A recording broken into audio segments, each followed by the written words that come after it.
Finally, na-approve na yung Korea visa natin at makakapunta na tayo ng Korea for the first time. Hi ka-Wonder! Wonder J here.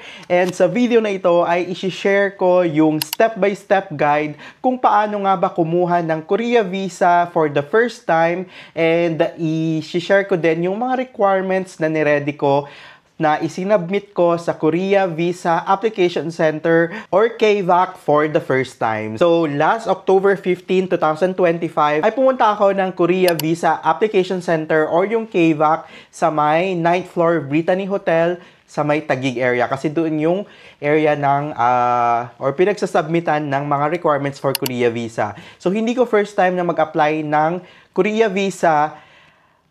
Kasi during pandemic 2020, nag-apply na po ako ng Korea Visa pero na-approve po yun pero nagka-pandemic at hindi ko po yun personal na nilakad. Bali, dumaan po ako sa travel agency kasi during that time, mag-a-apply ka pa yata or pwede ka pang mag-apply sa mga travel agency tas sila yung nagpa-process sa Korea Embassy. Pero this time, lahat na po ng mga application ay dumadaan na po sa Korea Visa Application Center or yung tinatawag nilang KVAC. So kapag nag-apply kayo sa travel agency, pwede pa naman pero doon, isasubmit nyo yung mga requirements tas sila yung dadaan sa KVAC pa rin tapos magiging Korean Embassy. Parang ganun. Eh itong ginawa ko ngayon is first time kong dumaan mismo sa KVAC na directly tapos diretso na yun ng Korea Embassy. So ganun po yung ganun na po yung process ngayong 2025. So unahin na natin yung mga requirements na iniready at isinubmit ko sa KVAC mismo. Number 1, filled out application form. So, dapat i-print nyo po ito sa A4 size. Dito nyo po pwedeng i-download yan sa website na ito. Tapos, pwede siyang handwritten or pwede ring typewritten. Pag handwritten po, make sure na in bold letters or all capital letters. Tapos, gamit po kayo ng black na pen. Tapos, kailangan yung mag-attach ng passport size na photo. So, sa case ko, bali, pumunta na lang ako sa SM yata, tapos nagpa-picture ako, tapos sinabi ko na lang, Korea Visa, automatic alam na po nila yan na passport photo yan. Or pag may spare pa kayo ng passport photo, pwede nyo yan dalhin. Bali, isang kopya lang kasi i-attach nyo lang yan dun sa application form ninyo. Number 2, valid passport and photocopy ng inyong passport bio page. So, dapat yung passport nyo is hindi pa mag-expire within 6 months.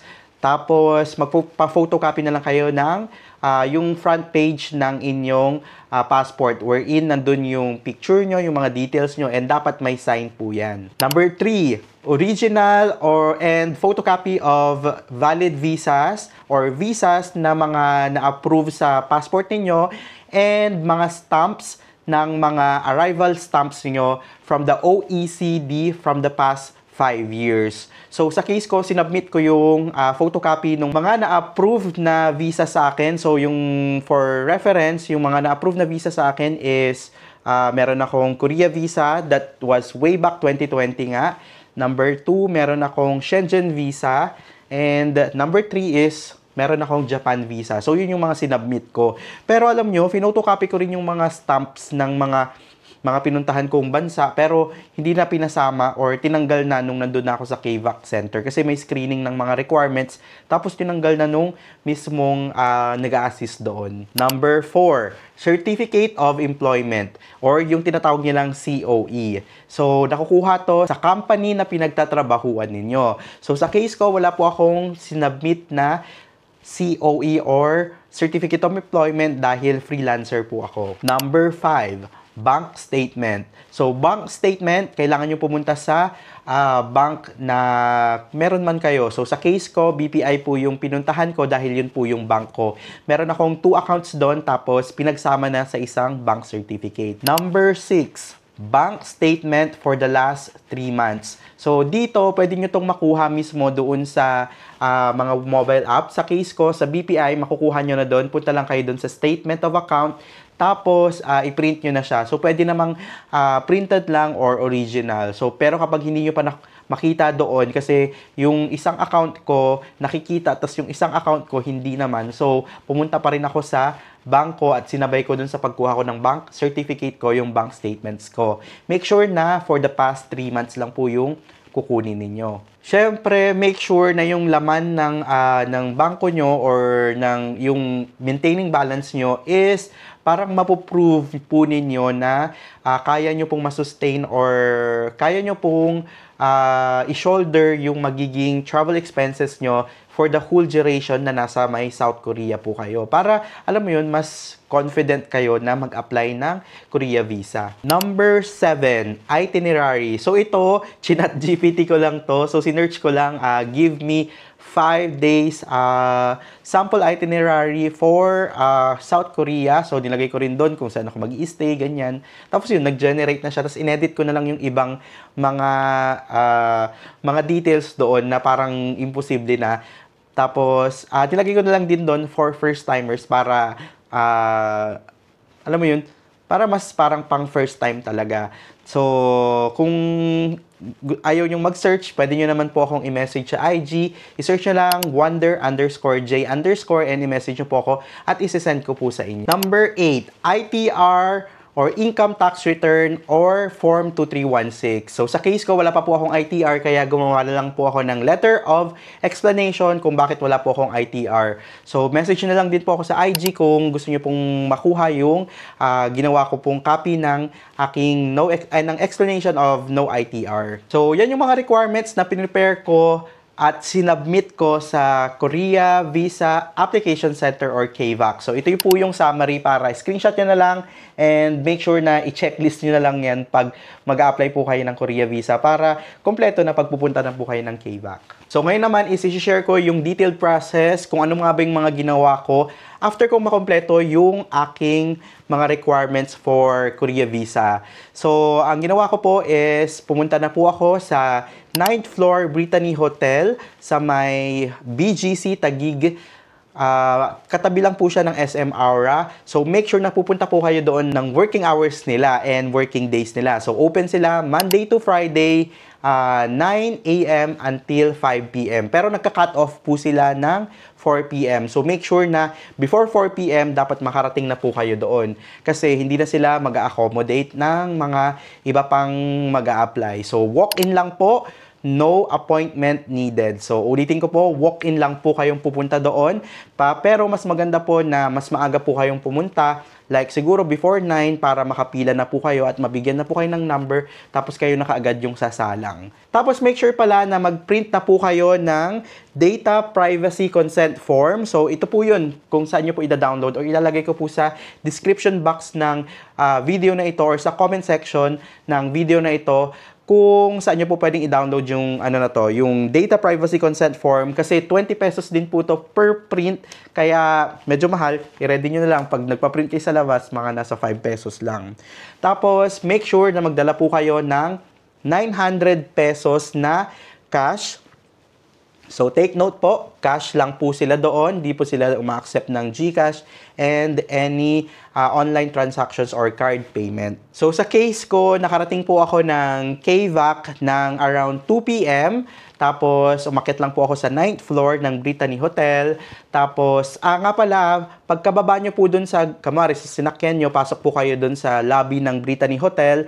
Meron pong bubungad doon na elevator, pero hindi po kayo doon.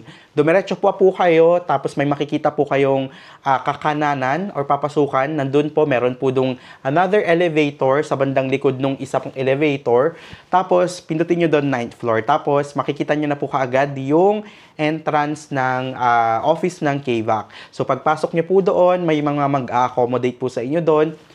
Parang meron silang concierge. Bawal po kasing mag-video doon, kaya hindi ko rin po siya na video. So, pagpasok nyo, ibibigay nyo po yung application form nyo, yung mga requirements na pinready nyo. Tapos, ipi-pre-screen na talaga nila doon. Tapos, titignan nila kung kompleto, kung anong mga kulang, ganyan. Tapos, kapag may mga kulang naman po na kulang na requirement, ganyan. Kunwari, sa case ko, wala po akong data privacy form. So, sinabi nila na kailangan kong i-print. So, nagpa-print na lang ako doon. And that was 20 pesos nga. Kaya medyo mahal. And ayun na nga, nabanggit ko na kanina. Doon sa mga niready kong requirements is ang hindi nila tinanggap is yung mga arrival stamps ko na hindi naman na daw kailangan. So, lahat ng mga pinrepair ko, yung mga binanggit kong mga niready kong requirement kanina is tinanggap naman nila. And after nun is bibigyan po kayo ng number. Tapos papasok na po kayo dun sa parang malaking room nila na maraming mga upuan, ganyan. Marami ding mga naghihintay doon na doon din yung mga mag-a-apply ng Korea visa, and doon din po yung upuan ng mga magki-claim, kasi alam ko po kasi same lang din yung naging process nung i-claim ko na. So doon malamig naman, may aircon, may wifi, tapos may libre po yung tubig, ganyan. Tapos may screen po doon, parang TV monitor, kung saan nyo po hihintayin na matawag yung number ninyo. So sa case ko, medyo matagal po yung paghintay ko. Wednesday po ako pumunta ng October 15, 2 p.m. Tapos, natawag po yung number ko ng mga around 5 p.m. na. Tapos, before pala dyan, 4 p.m. pa lang nag-a-announce na sila na baka wala pa kayong number, ganyan. Make sure na kumuha na po kayo ng number kasi hindi na daw sila mag-a-accommodate ng mga iba pang mga walk-in kapag walang number. So, 4 p.m. yung cut-off nila. Lahat ng papasok ng before 4 p.m. is yun lang yung i-accommodate nila. So, balik tayo doon. Mga 5 p.m. na ako natawag, papunta doon sa 10th floor. So, pag natawag yung number nyo, aakyat po kayo sa 10th floor. May hagdan dyan, tapos aakyat po kayo sa 10th floor, doon po yung processing area. Tapos doon, i-screen na naman yung inyong mga documents, mga requirements, ganyan. Tapos, upon checking nung mga requirements nyo, kapag kompleto na, tatanungin kung ipapadeliver nyo ba or ipipick up nyo mismo rin sa office nila, ganyan. For pick up, wala po kayong another na ibang babayaran, kundi yung visa processing fee lang na 900 pesos. Pero kapag ipapadeliver nyo po, for NCR is 300 pesos and for outside Manila is 400 pesos po yung courier fee nila. So, nagbayad na ako sa cashier. Tapos ako, hindi na ako nagpa-courier dahil ipipick up ko na lang sa office nila, sabi ko. Tapos nung time pala na October 15 is, bali, ang processing dates is 14 working days. So, hindi kasama ang mga holidays, Saturday, Sunday. Kaya sa case ko, November 5 na yung tentative release date. Pero pwede pang mabago yun kapag kamari may bigla ang holiday. Like, di ba, in between October 15 to November 5, parang nag-declare na holiday yung October 31. Kaya nabawasan pa ng 1 day, di ba? So, 14 days po yung hinintay ko. Pero alam nyo ba, after 2 days, nag-release na naman ang KVAC na 16 days na yung processing date nila or processing duration nila. Kaya talagang na-extend na. Kaya kung may plano kayong mag-apply ng Korea visa, is make sure na ngayon na po kayo mag-apply dahil grabe ang tagal na po ng medyo duration ng pag-release nila or pag-process nila ng Korea visa. So siguro dahil din sa peak season na, tapos maraming gustong mag-Korea, kaya ganun, medyo mahaba na rin yung processing time nila. So after nun is binigyan na ako ng isang papel, release, para siyang receipt mo. Tapos, make sure na wag niyong iwawala tong resibo na to kasi yan din yung gagamitin nyo pang-claim ng inyong passport and yung visa niyo kapag i-claim niyo na. Tapos, after masubmit nung mga requirements nyo, ayan, may mag-aano dito na this message is to confirm with you that your application has been registered. Tapos may registration number and registration name.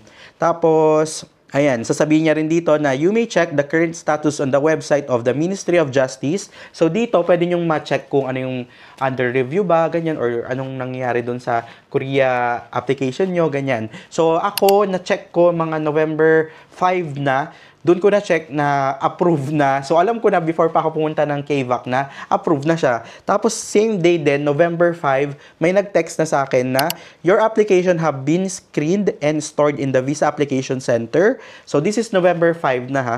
Tapos, please pick up your passport on the following business day at KVAC from 1 p.m. to 5 p.m. So, kapag may nag-text na sa inyo na ganyan, the following working day pa kayo pwedeng pumunta ng KVAC ng every 1 p.m. to 5 p.m. lang po yung pwedeng mag-claim ng inyong passport. So, sa case ko, pumunta na ako the following day and pumunta ako ng KVAC ng around 2 p.m. ulit. Tapos, umakit lang ako dun sa office nila and pinakita ko yung text. Tapos, binigay ko yung resibo and binigyan ko rin ng ID ko. Tapos, binigyan ulit ako ng number. Tapos, sinintay ko matawag yung pangalan ko. Mabilis lang nito this time. Siguro mga 5 minutes lang. And pinakyat na ako ng taas. Tapos, doon na ako sa claiming section nila or claiming booth nila. Tapos, doon, binigay ko yung resibo. And pinaghintay lang ako ng siguro mga 2 minutes, ganyan. Tapos, ayan, binigay na yung passport ko, tinawag yung pangalan ko, and binigay na yung visa ko. Nga pala, ganito take note, hindi na sila nag-i-stamp sa mismong passport ninyo. Magbibigay na sila ng papel na ito, ganyan. So, naka-note dito, ayan, nandito na yung Visa Grant Notice. Nandito yung full name, date of birth, nationality, passport number, and nandito yung visa details natin. So, status of stay, C39, and period of stay, 59 days. Number of entries, ayan, single lang po yung na-grant sa atin. Siguro sa next na apply natin is hopefully multiple visa na, di ba? Malay mo. Tapos, pwede tayong magstay hanggang February 4, 2026. So, date of issue is November 4, 2025. So, issuing authority, Korean Embassy in the Philippines. So, ganito na siya, papel. Tapos, tinanong ko kung itong papel na rin ba yung gagamitin for the immigration. Tapos, sabi niya, opo, wag nyo na lang pong iwala yung papel. Pero, just in case na nawala daw yung papel, pumunta lang daw dun sa website ng Korea visa application. Tapos, pwede nyong i-reprint yung inyong ganito.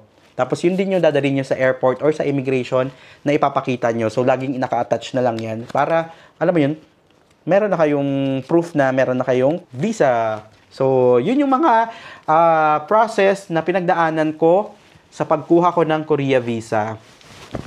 Nakaka-excite, no? Kayo ba, anong mga naging process nyo or mga pinagdaanan nyo or masasabi nyo sa KVAC application nyo or Korea visa application ninyo? So, mahirap ba or single ba yung na-approve sa inyo? Multiple ba? Or may mga problema ba? Just comment down below and try nating pag-usapan. So, sobrang excited na akong mag-Korea, mga ka-wonder. First time nating pupunta ng Korea, kaya sobrang na-excite ako at medyo malamig yung punta natin sa Korea, kaya medyo kinakabahan ako dahil galing tayo sa Pilipinas na medyo mainit, tapos doon parang autumn to winter na nila yata, kaya medyo lalamig na talaga. End of November, from November 20 to November 28 po tayo pupunta ng Korea, kaya medyo malamig na talaga, kaya sobrang na-excite ako for as a first-timer na pupunta ng Korea. So, sana supportahan mo yung magiging Korea series natin dahil isi-share ko naman po sa inyo yung full detailed itinerary natin, yung mga process na pagdadaanan natin sa immigration, sa airport, and lahat po ng mga pupuntahan natin, mga hotels, mga kakainan po natin. So, solo travel po tayo pupunta ng Korea, kaya sobrang nakaka-excite and challenging po ito. So, kung may mga questions po kayo or suggestions na contents, just comment down below. So, sana i-like mo na lang din tong video na ito, and kung may mga urgent questions po kayo, just message me sa mga social media accounts ko. So, sana po mag-subscribe na po kayo sa channel ko. This is Wonder J. Ingat po kayo sa mga travels ninyo.